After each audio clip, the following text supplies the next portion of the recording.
Hello friends, welcome to Tamil Village Cooking. இன்னைக்கு நம்ம சேனல்ல ஒரு சூப்பரான குழம்பு ரெசிபி தாங்க பார்க்க போறோம். இது சாதத்துக்கு கூட ஊத்தி சாப்பிட்டோம் அப்படினா ரொம்பவே டேஸ்டா இருக்கும்.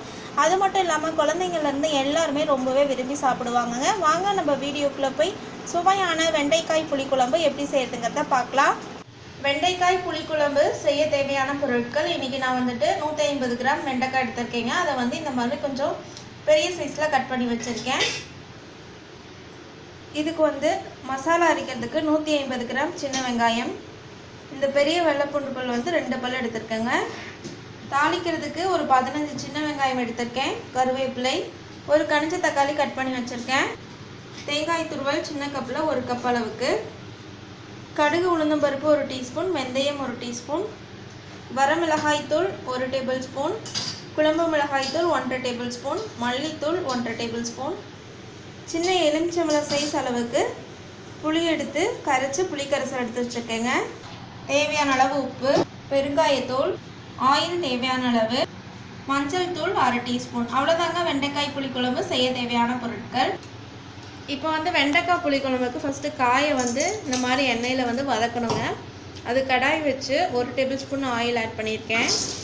இப்போ இதில் காய் சேர்த்துக்கலாம்.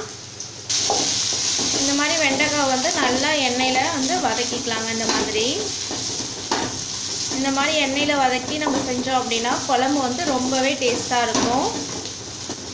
அதே மாதிரி நம்ம வெண்டைக்காய் குழம்புல சேர்த்தும் போது அந்த வளவளப்பு தன்மை இல்லாமல் சாப்பிட்றதுக்கு காய் டேஸ்ட்டாக இருக்குங்க. இப்போ காயை வதக்கிக்கலாங்க. வதக்கி இப்போ எடுத்து வச்சுருக்கேன். இப்போ குழம்புக்கு மசாலாவுக்கு வதக்கிக்கலாம். அது கடாய் வச்சு 2 ஸ்பூன் ஆயில் ஆட் பண்ணியிருக்கேன். அதில் வெள்ளை பூண்டு பல் சின்ன வெங்காயம் ஆட் பண்ணிக்கிறேங்க. அது கூட தக்காளி ஆட் பண்ணிக்கிறேன். ஒரு தக்காளி கட் பண்ணி வச்சுருந்தேங்க. அதில் பாதி அளவு இதில் ஆட் பண்ணியிருக்கேன். சீரகம் 1 டீஸ்பூன். இப்போ இது எல்லாத்தையும் நல்லா வதக்கிக்கலாங்க.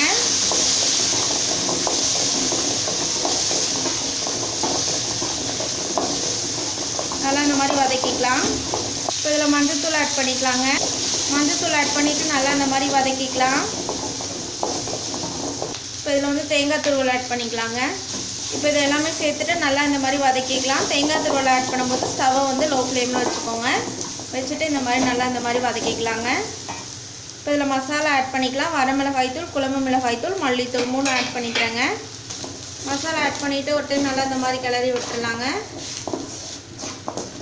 பாருங்கள், வதக்கினது சூடு ஆறுனதுக்கப்புறமா இந்த மாதிரி மசாலாவை அரைச்சி எடுத்து வச்சுருக்கேங்க.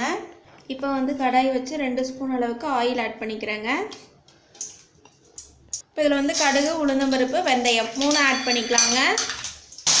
இப்போ சின்ன வெங்காயம் கருவேப்பிலை 3 ஆட் பண்ணியிருக்கேங்க. இப்போ இதை இந்த மாதிரி வதக்கிக்கலாம்.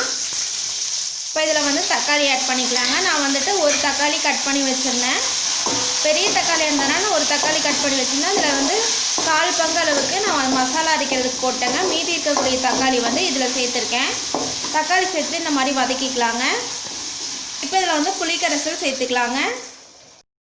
இப்போ புளிக்குழம்புக்கு அரைச்சி வச்சுருந்தேன் மசாலாவை இதில் ஆட் பண்ணிக்கலாம்.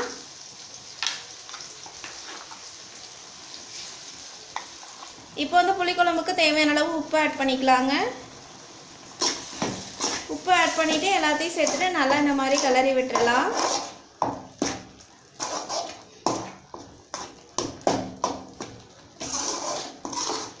இப்போ இந்த மசாலா வதக்கும் போது 1 ஸ்பூன் அளவுக்கு ஆயில் ஆட் பண்ணிக்கிறேன். ஆயில் ஆட் பண்ணிவிட்டு நல்லா இந்த மாதிரி வதக்கி விட்டுடலாங்க. இப்போ வெண்டைக்காய் புளிக்குழம்புக்கு தேவையான அளவு தண்ணி ஆட் பண்ணிக்கிறேங்க. நான் மசாலா அரைச்ச ஜார்லேயே அலசிட்டு தண்ணி ஆட் பண்ணிக்கிறேன். நல்லா ஒரு முறை இந்த மாதிரி கிளறி விட்டுறலாங்க. இப்போ குழம்பு ஒரு கொதி வந்தோடனே நம்ம வெண்டைக்காய் சேர்த்துக்கலாம். பாருங்கள், இப்போ குழம்பு நல்லா கொதிச்சிட்ருக்கு. இந்த டைமில் நம்ம பெருங்காயத்தூள் ஆட் பண்ணிக்கலாங்க. பெருங்காயத்தூள் ஆட் பண்ணிவிட்டு ஒரு முறை இந்த மாதிரி கிளறி விட்டுறலாம். இதில் நம்ம எண்ணெயில் வதக்கி வச்ச வெண்டைக்காய் ஆட் பண்ணிக்கலாம். இப்போ இதில் நான் தேங்காய் சில் இந்த மாதிரி பீசஸாக கட் பண்ணி வச்சுருந்தேங்க. அது ஆட் பண்ணிக்கிறேன்.